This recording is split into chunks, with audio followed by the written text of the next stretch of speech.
Hello dear friends, HS Education Corner आपके अपने channel में आपका स्वागत है। आज का हमारा टॉपिक कपास से ही है। हम आपको टॉपिक कपास पढ़ा रहे थे, जिसमें कपास कैसा रेशा है, तो सेलुलोजिक जगत का रेशा है। कपास कितना लंबा रेशा होता है, तो 2.5 इंच का होता है। सेंटीमीटर में इसकी हम बात करते हैं तो 2 से 3 सेंटीमीटर का होता है। फसल कितने दिन में तैयार होती है, तो 200 दिन में तैयार होती है। कैसा पौधा होता है, तो 1 वर्षीय पौधा होता है। किस जलवायु में होती है, तो उष्णकटिबंधीय जलवायु में होती है। जहाँ के प्रदेश उष्ण होते हैं वहां पर इसकी पैदावार अधिक होती है। इसका जन्मदाता देश कौन है, तो भारत है। इन सब विषय पर हम चर्चा कर चुके हैं। आज हम कपास को इसी क्रम में आगे बढ़ते हुए बताएंगे कपास की विशेषताएं। कपास की विशेषताएं क्या होती हैं और इनकी विशेषताओं को कितने भागों में बांटा गया है। तो आज का हमारा टॉपिक है कपास की विशेषताएं।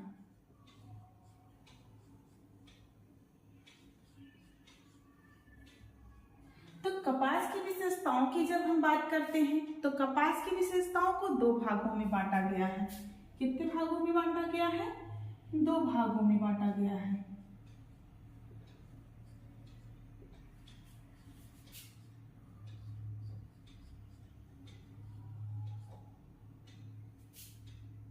एक हमारा होता है पहला भौतिक विशेषता, भौतिक विशेषताएं।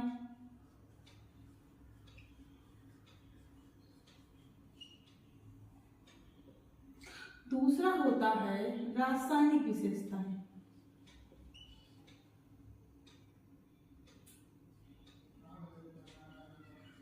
रासायनिक विशेषताएं। तो पहले हम जानेंगे भौतिक विशेषताएं हमारी क्या होती है, फिजिकल जो है। फिर हम अपने केमिकल की ओर जानेंगे कि केमिकल क्या होता है। तो जैसा कि हम जानते हैं कि जो कपास है हमारा वो सेलुलोजिक रेशा होता है। कपास में हमारे सेलुलोज पाया जाता है। वानस्पतिक जगत का रेशा है, हमें पौधों से प्राप्त होता है। तो सबसे पहले हम बात करेंगे इसमें कपास में कि रचना का रूप इसका कैसा होता है। पहले हम इसके भौतिक विशेषता की बात करेंगे। तो भौतिक विशेषता में सबसे पहले हम बात करेंगे भौतिक विशेषताएं में सबसे पहली हेडिंग हमारी जो होगी वह होगी यह रचना कैसे होती है और इसका रूप कैसे होता है। रचना एवं रूप। तो कपास कैसी रचना होती है? कपास एक सेलुलोजिक जगत का रेशा है। कपास जब कच्चे कलर की होती है या भूरे रंग की होती है, क्योंकि इसमें नाइट्रोजन उपस्थित होता है। अगर इसके हम सूखे रेशे की बात करते हैं तो कैसे होता है? बल खाते हुए फीते के समान दिखाई देता है। बल खाते हुए फीते के समान दिखाई देता है। लेकिन जब हम कपास की कच्ची अवस्था में बात करते हैं तो कच्ची अवस्था में कैसे दिखाई देता है? कच्ची अवस्था में यह नली की भांति दिखाई देता है। और ये कहाँ लिखा गया है? तो रूड्रीना खनूजा मैम की बुक में लिखा गया है। कच्ची अवस्था में नली की भांति दिखाई देता है और इसमें गोंद भरा हो, इसमें एक रस भरा हो, नली की भांति, नली की भांति दिखाई देता है। इसमें एक रस भरा होता है। जब यह रस सूख जाता है तब इसको जब हम माइक्रोस्कोप से देखते हैं, अणुवीक्षणीय यंत्र से देखते हैं, यह कैसे दिखाई देता है? बल खाते हुए फीते के समान दिखाई देता है। सफेद और क्या होता है? तो कपास हमारा सफेद कलर का होता है। परंतु अगर यह इस पर धूप और ताप का अधिक प्रभाव पड़ता है तो हमारा जो कपास होता है वह पीले रंग का हो जाता है।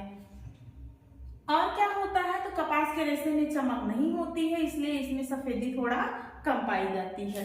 अब हम सेकेंड हेडिंग की बात करेंगे इसके आगे। तो सेकेंड हमारा है संगठन। कपास में संगठन किसका किसका होता है? तो कपास में जो संगठन होता है इसमें हमारा कार्बन होता है, हाइड्रोजन होता है और ऑक्सीजन होता है। इसमें कार्बन होता है, हाइड्रोजन होता है और ऑक्सीजन होता है। और ये सेलुलोज से बना होता है। कार्बन, हाइड्रोजन, ऑक्सीजन की वजह से इसका जो फॉर्मूला होता है वो क्या होता है? सेलुलोज होता है। अब इसमें हम जानेंगे कि कार्बन के कितने अणु होते हैं, हाइड्रोजन के कितने अणु होते हैं और ऑक्सीजन के कितने अणु होते हैं। इसमें कार्बन के जो है 6 अणु होते हैं, हाइड्रोजन के 10 अणु होते हैं और हमारे ऑक्सीजन के इसमें 5 अणु होते हैं। समझ में आया? ऑक्सीजन के इसमें, कार्बन के हमारे इसमें 6 अणु होते हैं, हाइड्रोजन के 10 अणु होते हैं और ऑक्सीजन के 5 अणु होते हैं, इसलिए यह सेलुलोज जगत का रेशा कहा जाता है। और इसमें कपास में क्या होता है, तो कपास में 40% से लेकर 90% तक सेलुलोज पाया जाता है। 40% से लेकर 90% तक सेलुलोज पाया जाता है। उसके बाद और क्या होता है, 5 से 8%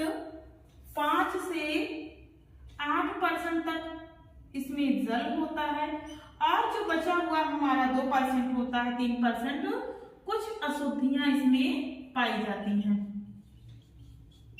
कुछ अशुद्धियां इसमें पाई जाती हैं।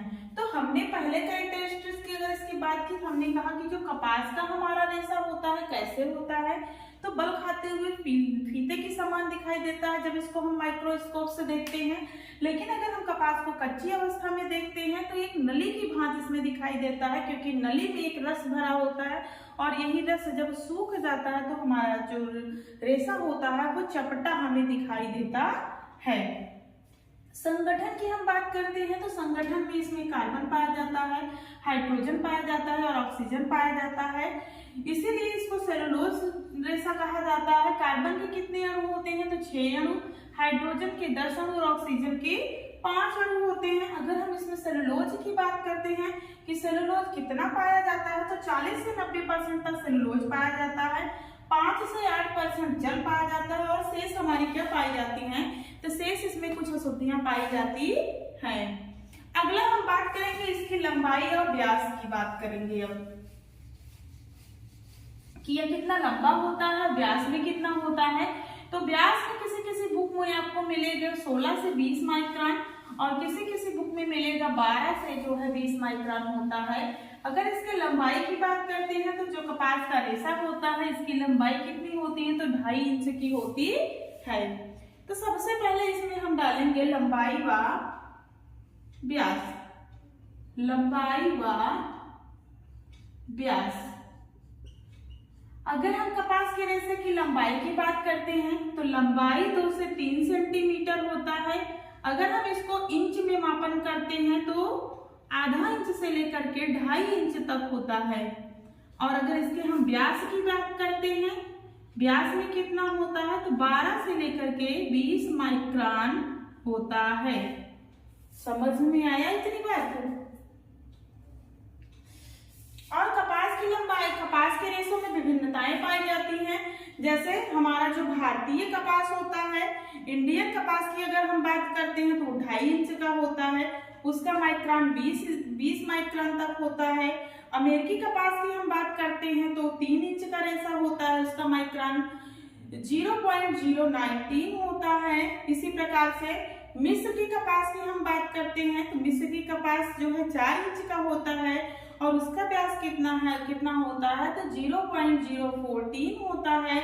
समुद्री आइलैंड की कपास होती है, अगर हम उसकी बात करते हैं समुद्री आइलैंड की, तो वो 4.5 इंच की हमारी कपास होती है और उसका वो कितने माइक्रोन का होता है, तो 0.014 माइक्रोन का होता है।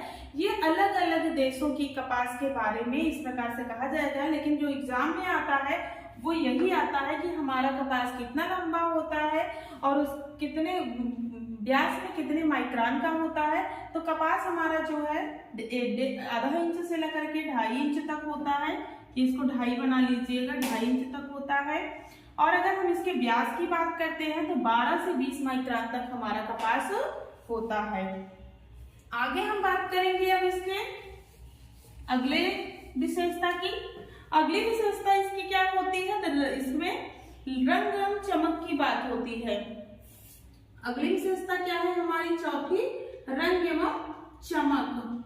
तो रंग एवं चमक में हमने पहले बताया कि जो कपास का हमारा रेशा होता है इसके रंग जो है, कपास हमारी सफेद ही रंग की होती है, लेकिन कपास में कुछ प्रतिशत नाइट्रोजन पाया जाता है, इसलिए कपास की जो रेशे होते हैं वो भूरे रंग के दिखते हैं। अगर इसमें हम चमक की बात करते हैं तो कपास के रेशे में चमक नहीं पाई जाती है।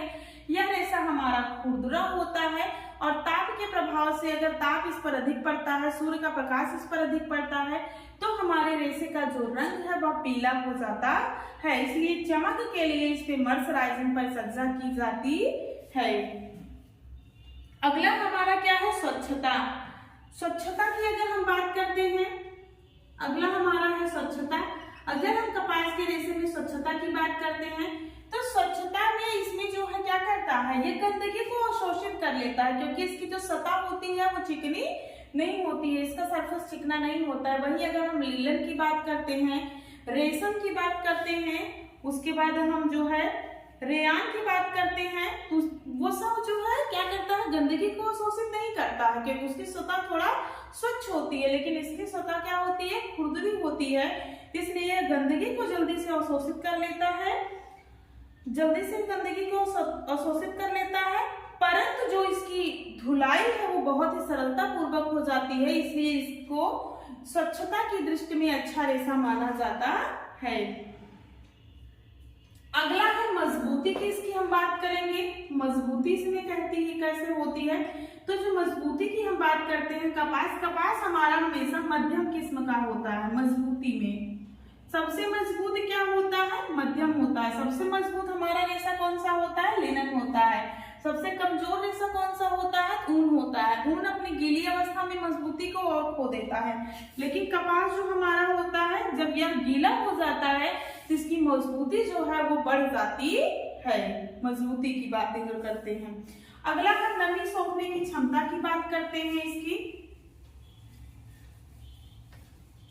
अगला हमारा है नमी सोखने की क्षमता।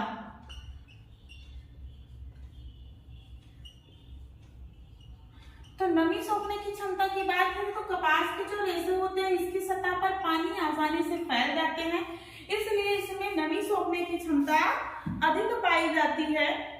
इसमें 8.5% तक नमी की क्षमता आंकी गई है। जो नमी अवशोषण की क्षमता है, रीना खनूजा मैम की बुक में 8.5% तक नमी अवशोषण की क्षमता इसमें बताई गई है, इसलिए हमारे शरीर के पास जो है पसीने को जल्दी से सोख करके हमें शीतलता प्रदान करता है।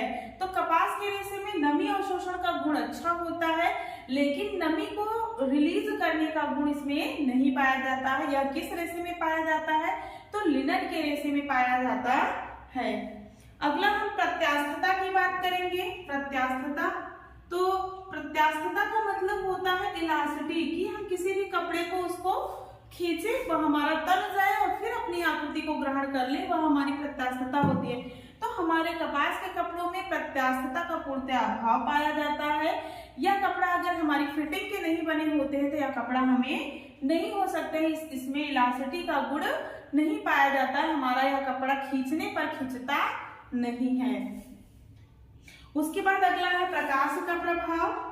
तो हमने बताया था कि कपास जो है हमारे कॉटन के कपड़े पर प्रकाश का प्रभाव पड़ता है। यदि हम कॉटन के कपड़े को ज्यादा देर तक धूप के प्रभाव में रखते हैं तो हमारे कॉटन का कलर चला जाता है, कपड़ों का रंग निकल जाता है, कपड़ों का रंग डल हो जाता है, तो प्रकाश का इस पर प्रभाव पड़ता है। और कुछ समय बाद अगर कॉटन का व्हाइट कलर का कपड़ा है तो इसमें प्रकाश के कारण इसमें पीलापन आ जाता है। अगला हम बात करेंगे इसमें प्रतिस्कंदता की।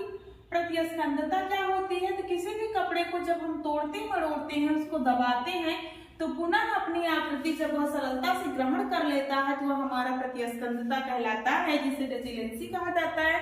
लेकिन जो हमारा कपास का रेशा होता है इसमें प्रतिस्कंदता का अभाव पाया जाता है, इसमें रेजिलेंसी नहीं पाई जाती है। अगर इसके कपड़े को हम दबाते हैं मोड़ते हैं तो पुनः इसका जो कपड़ा होता है वह अपनी आकृति को ग्रहण नहीं कर पाता है। तो ये हमारा प्रतिस्कंदता हो गया। उसके बाद है ताप का संचालन। ताप का संचालन, तो जो कपास का रेशा होता है यह क्या करता है, ताप का अच्छा संचालन होता है। ये क्या करता है, हमारे शरीर को गर्मी को बाहर निकालता है और बाहर की ठंडी आयु को हमारे शरीर में प्रवेश होने देता है। तो इसकी जो हॉट कंडक्टिविटी होती है वह बहुत ही अच्छी होती है अन्य रेशों की अपेक्षा। अब अगला हम इसमें जानेंगे, इसी के आगे इसमें घर्षण का कैसा प्रभाव पड़ता है। तो जो हमारे कपास के रेशे होते हैं इस पे घर्षण का प्रभाव नहीं होता है, इसलिए हम इसके कपड़े को सरलता से हाथ से मल कर आसानी से धुल सकते हैं। लेकिन रेशम के कपड़े को वही घर्षण करके नहीं धुल सकते हैं। तो घर्षण का प्रभाव इस पर क्या है, नहीं पड़ता है। इसके कपड़े को हम आसानी से सरलता से हाथ के माध्यम से धुल सकते हैं। उसके बाद अगला है सफाई एवं धुलाई। सफाई एवं धुलाई अगला पॉइंट है हमारा, सफाई एवं धुलाई।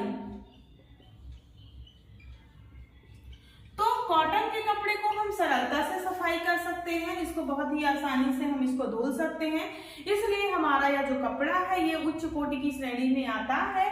सफाई और धुलाई इसकी करना बहुत आसान होती है, जिसे इसकी सतह खुरदरी होती है, लेकिन इसमें कण जो है कॉटन में किसी भी चीज का दाग है, धब्बा है, वो आसानी से इसमें फंस जाते हैं, जिसके कारण से इसकी सफाई और धुलाई और वस्त्र को गंदा कर देते हैं, परंतु इन्हें धोना आसान है। तो इसमें क्या करना, क्या जानना है, बस इसमें इतना जानना है कि जो हमारा कॉटन का रेशा होता है इसकी सतह खुरदरी होती है, इसलिए इसमें दाग के जो कण होते हैं सरलता से इसके अंदर फंस जाते हैं, इसलिए यह रेशा जो होता है वो जल्दी से गंदा हो जाता है। लेकिन इसकी जो धुलाई करना है वो बहुत ही आसान है, इसलिए यह कपड़ा हमारा अच्छा माना जाता है। उसके बाद अगला है अवशोषकता। अवशोषकता यह हमारी लास्ट हेडिंग है। अवशोषकता का गुण इसमें अच्छा पाया जाता है। क्यों पाया जाता है, क्योंकि इसकी सतह खुरदुरी होती है, इसलिए अवशोषकता का गुण इसमें पाया जाता है। अवशोषकता की आर्द्रता की, अवशोषकता की अधिक इसमें क्षमता होती है, और जो सूती वस्त्र होते हैं उस पर नमी शीघ्रता से फैल जाती है, इसलिए यह हमें गर्मी में ठंडक प्रदान करने का कार्य करते हैं। तो ये सारी हमारी इसकी भौतिक विशेषता थी।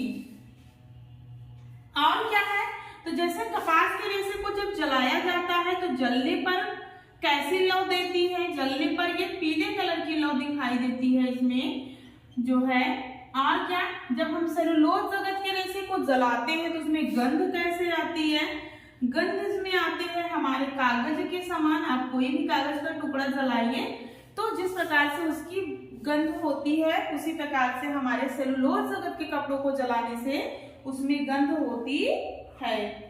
कपास का रेशा हमारा भूरा होता है, इसलिए इसमें कौन सी परिसज्जा की जाती है, तो अगर इसमें मर्सराइजिंग परिसज्जा की जाती है, मर्सराइजिंग परिसज्जा की जाती है। मर्सराइजिंग परिसज्जा से क्या होता है, कपास के कपड़ों की चमक बढ़ जाती है। तो ये सारे जितने भी पॉइंट्स अभी हमने आपको बताया, ये सारे पॉइंट्स हमारे भौतिक विशेषता के अंतर्गत आते थे। अब हम अगला देखेंगे कि रासायनिक विशेषता क्या होती है। रासायनिक विशेषता में जैसे अम्ल का प्रभाव कैसे पड़ता है, क्षार का प्रभाव इस पर क्या होता है, घर्षण का प्रभाव जो है कैसे होता है, ये सारी चीजें इसमें हम जानेंगे।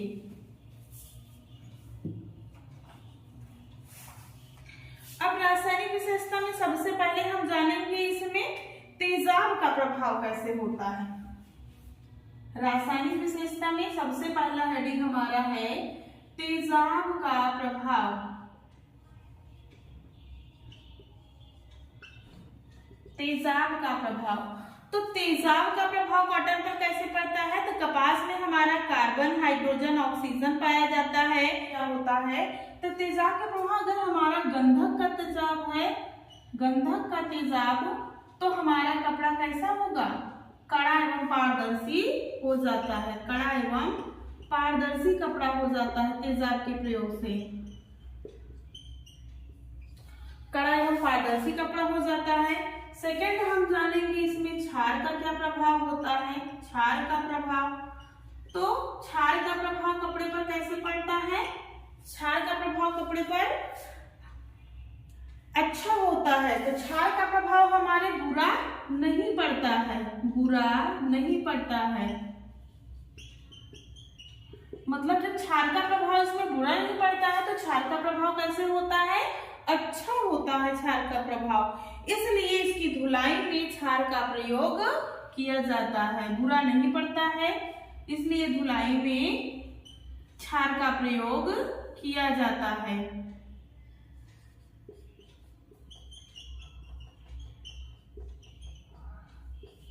समझ आ रहा है ना क्षार का प्रभाव इस पर, क्षार का प्रभाव इस पर बुरा नहीं पड़ता है। कॉटन के कपड़ों पर क्षार का प्रभाव अच्छा होता है, बुरा नहीं पड़ता है, इसलिए धुलाई में हम क्षार का प्रयोग करते हैं। अगला है जीवाणु का प्रभाव।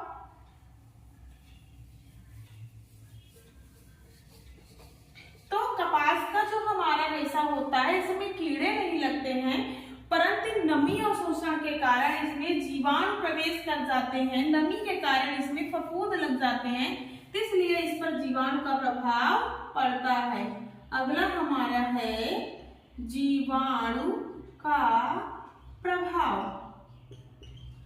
तो हमने आपको बताया कि जो हमारा कपास का रेशा होता है या कपास के कपड़े होते हैं इस पर कीड़े नहीं लगते हैं, इसलिए कीड़ों का तो कोई प्रभाव नहीं पड़ता है, परंतु जो हमारा सेलुलोजिक जगत का रेशा होता है वो आर्द्रता को जल्दी से अवशोषित कर लेता है, इसलिए इस पर जीवाणु का प्रभाव पड़ता है। इस कपड़े में फफूंदी लग जाती हैं, इसलिए इसमें जीवाणु का प्रभाव पड़ता है। यदि इसके कपड़े को संग्रह करके हमें रखना हो तो माड़ नहीं लगाना चाहिए, क्योंकि जिन कपड़ों में माड़ लगी होती है वह कपड़ा नमी को जल्दी से अवशोषित कर लेती है, तो जीवाणु का प्रभाव पड़ता है। जीवाणु के कारण इस कपड़े में क्या लग जाते हैं, फफूंद लग जाते हैं, फफूंद लग जाते हैं। अगला हमारा है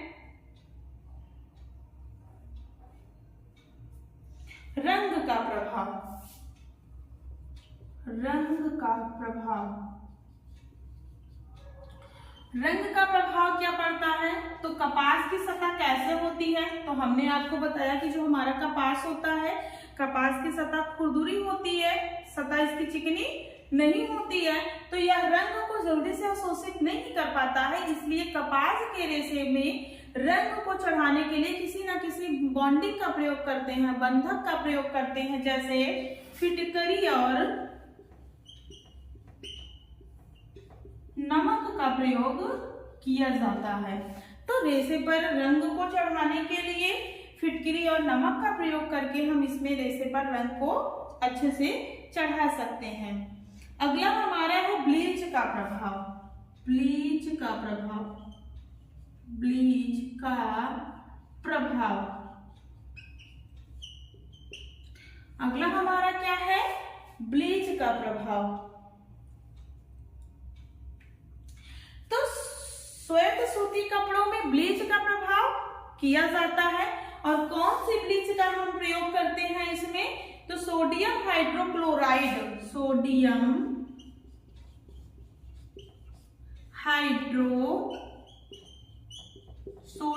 हाइड्रोक्लोराइड घरेलू ब्लीच का प्रयोग इस पर किया जाता है। सोडियम हाइड्रो ब्लीच का प्रभाव कैसे होता है, तो कॉटन के जो हमारे सफेद कपड़े होते हैं उन पर ब्लीच का प्रयोग किया जाता है, और कौन सी ब्लीच का प्रयोग किया जाता है, तो सोडियम हाइड्रोक्लोराइड ब्लीच का प्रयोग किया जाता है। अगला हमारा लास्ट हेडिंग है, इसमें पसीने का प्रभाव कैसे होता है, तो नमी अवशोषण का गुण इसमें पाया जाता है, तो पसीने का प्रभाव इसमें अच्छा होगा, परंतु जब हम कपड़े को पहन करके पसीने युक्त कपड़े का संग्रह करके रख देते हैं, पसीने का प्रभाव, पसीने का प्रभाव, तो पसीने का प्रभाव इस पर बुरा पड़ता है। क्यों पड़ता है, अगर हम कोई भी कपड़ा पहन लेते हैं तो इसमें अवशोषकता का गुण अधिक पाया जाता है, यह हमारे पसीने को अवशोषित कर लेता है, और जब हम पसीने लगे कपड़े को संग्रह करके रखते हैं तो हमारा पसीना कैसे होता है, अम्लीय होता है, तो हमारा कपड़ा वहीं से वह पीला हो जाता है और उसके तंतु कमजोर हो जाते हैं और वह कपड़ा फट जाता है, इसलिए पसीने का प्रभाव इस पर कैसे पड़ता है, तो पसीने का प्रभाव इस पर बुरा पड़ता है। इसलिए हमें इसको रखने से पूर्व, संग्रह करने से पूर्व हमें इसको अच्छी तरीके से धुलाई करके तभी ही संग्रहित करना चाहिए। तो इस पसीने के प्रभाव को एक बार हम फिर से आपको बता देते हैं। तो इसमें जो कॉटन का हमारा कपड़ा होता है, मतलब कपास में नमी अवशोषण का गुण पाया जाता है, नमी अवशोषण का गुण पाया जाता है, गुण पाया जाता है। इसलिए इस कपड़े को पहन करके हमें संग्रह नहीं करना चाहिए। इसको अगर हमारे कपड़े को हम पसीने युक्त कपड़े को रखते हैं, बिना धोए संग्रहित करते हैं, तो वह कपड़ा हमारा क्या होता है, उसके रेशे हमारे कमजोर हो जाते हैं और जब वह रेशा हमारा दोबारा से धोया जाता है तो रगड़ खाने से वह रेशा फट जाता है, तो हमारा अम्ल का प्रभाव इस पर बुरा पड़ता है। ये चीज समझ में आया ना, अम्ल का प्रभाव बुरा पड़ता है, वहीं पर हमारा जो क्षार का प्रभाव होता है वह अच्छा पड़ता है, क्षार का प्रभाव अच्छा होता है। इसलिए इसे क्षार युक्त जो डिटर्जेंट पाउडर होते हैं उसमें हमारे सेलुलोज जगत के कपड़े को धुला जाता है। अम्ल का प्रभाव अच्छा किन वस्त्रों पर पड़ता है, तो जो हमारे प्रोटीन जगत के रेशे होते हैं, जैसे रेशम हो गया, ऊन हो गया, उस पर हमारे अम्ल का प्रभाव अच्छा होता है, उस पर क्षार का प्रभाव बुरा होता है। ये चीज आप कॉन्सेप्ट को अपने तैयार रखिएगा इस प्रकार से। तो एक बार आपको फिर से रिवीजन करा देते हैं। तो जैसे हमने पहला आपको बताया था रासायनिक विशेषता में, एक तरफ भौतिक को बता देते हैं, एक तरफ रासायनिक को। फिर से हम रिवीजन आपको करा दे रहे हैं, जो मेन टॉपिक है हमारे भौतिक और एक तरफ रासायनिक को फिर से आपका रिवीजन करा दे रहे हैं यहाँ पे। जैसे भौतिक में क्या है, संगठन की हम बात करते हैं। संगठन की जब हम बात करते हैं, संगठन में हमने आपको बताया था कार्बन के 6 अणु होते हैं, हाइड्रोजन के 10 अणु होते हैं, ऑक्सीजन के 5 अणु होते हैं। तो ये हमारा कैसा रेशा बन जाता है, सेलुलोज जगत का रेशा बन जाता है। ये भौतिक में बताए थे हम। और क्या बताए थे, लंबाई इसकी बताए थे। लंबाई रेशे की कितनी होती है, तो आधे इंच से लेकर के 2.5 इंच तक यह रेशा हमारा कैसा होता है, लंबा होता है।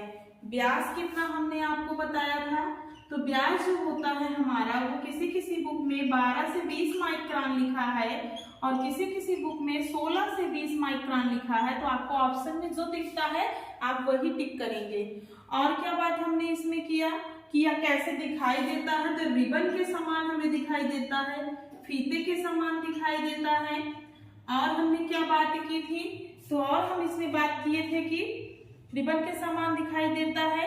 ये प्रत्यास्थता का अभाव पाया जाता है, इसमें प्रत्यास्थता का अभाव होता है, इलास्टिसिटी का गुण नहीं पाया जाता है, प्रत्यास्थता का अभाव पाया जाता है। और आपको क्या बताए थे, मजबूती अधिक होती है, मजबूती होती है रेशों में, मजबूती अधिक होती है। सिकन प्रतिरोधकता का भी अभाव होता है, सिकन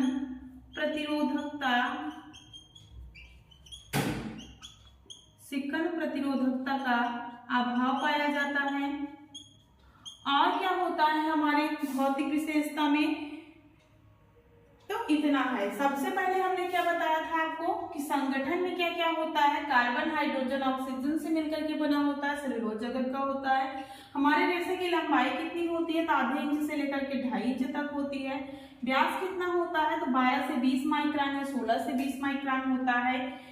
इसका आकार कैसे होता है, तो बल खाते हुए फीते के समान होता है। प्रत्यास्थता का इसमें पूर्णतः अभाव पाया जाता है, इलास्टिसिटी का गुण नहीं पाया जाता है। मजबूती इसमें अधिक होती है और हमारे सिकन प्रतिरोधकता का भी अभाव पाया जाता है, या कपड़ा हमारा आसानी से सिकुड़ जाता है। ऐसा नहीं है कि इस कपड़े को हम एक बार पहन लें तो दोबारा भी पहन सकते हैं। एक बार पहनने के बाद पुनः हमें इसकी सफाई करके प्रेस करके तभी हम इसके कपड़े को पहन सकते हैं। और हमने बताया था कि इसमें जो लौ होती है किस प्रकार की होती है, तो पीली लौ होती है जलाने पर। गंध कैसे होती है, तो कागज के समान होती है, कागज के समान होती है। ये सारी हमारी भौतिक विशेषता के अंतर्गत था। अब हम जानेंगे हमारे रासायनिक विशेषता में क्या क्या आएगा। तो रासायनिक विशेषता में सबसे पहले ताप संवाहकता होता है, मतलब इसकी हॉट कंडक्टिविटी अच्छी होती है। ताप संवाहकता का गुण पाया जाता है। अम्ल का प्रभाव कैसे होता है, तो अम्ल का प्रभाव बुरा होता है। क्षार का प्रभाव कैसे होता है, तो क्षार का प्रभाव अच्छा होता है। और क्या होता है, पसीने के अवशोषण से रेशे कमजोर पड़ जाते हैं। पसीने के अवशोषण से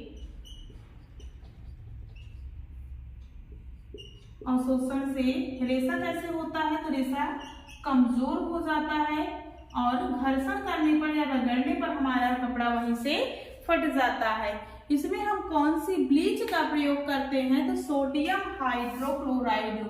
अगर हम ब्लीच की बात करते हैं तो ब्लीच हमारी घरेलू ब्लीच है sodium hydrochloride. Bleach chloride, ride यहाँ लिखते रहे, क्लोराइड ब्लीच का प्रयोग किया जाता है। और इसमें क्या हम बताएंगे आपको, तो रगड़ का इस पर प्रभाव नहीं पड़ता है। ये भी था, रगड़ का प्रभाव या घर्षण का प्रभाव नहीं पड़ता है। तो ये था हमारा कपास की विशेषताएं। कपास की विशेषताएं आज हो गई हैं। उम्मीद करती हूँ कि कपास की विशेषताओं में हमने आपको जितने भी पॉइंट्स बताए, सारे पॉइंट्स आपके समझ में आए होंगे। अगर आपको हमारा पढ़ाया हुआ टॉपिक समझ में आ रहा है या समझ आया है तो आप अपना फीडबैक जरूर दें। अगर नहीं समझ आया है तो क्या कमी है आप उसको भी हमें बताइए, हम उसमें सुधारने की कोशिश करेंगे।